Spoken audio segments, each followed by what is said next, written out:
بیشتر ما آدما وقتی حالمون بده اولین کاری که میکنیم اینه که با خودمون میجنگیم و به خودمون میگیم نباید انقدر ناراحت باشم، باید قوی تر باشم. اما واقعیت اینه که فرار از احساسات فقط درد رو بیشتر میکنه. از نظر علمی احساسات مثل موج هستن. اگه جلوشونو بگیری بزرگتر میشن، ولی اگه اجازه بدی بیانو برن خودشون کم کم فروکش میکنن. تحقیقات علمی نشون میده آدم‌هایی که احساساتشون رو آگاهانه تجربه میکنن سطح استرس پایین‌تری دارن، بدنشون زودتر آروم میشه و ذهنشون تعادل بیشتری داره. شفقت با خود یعنی بدون قضاوت، با مهربونی به احساسات خودت فضا بدی.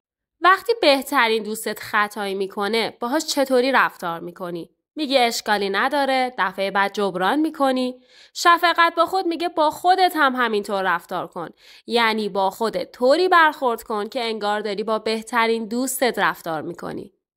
پس با خودت مهربون تر باش. احساساتت رو بدون ترس حس کن و یادت باشه شفقت با خود یعنی از خودت نگذری، بلکه به خودت اجازه بدی انسان باشی.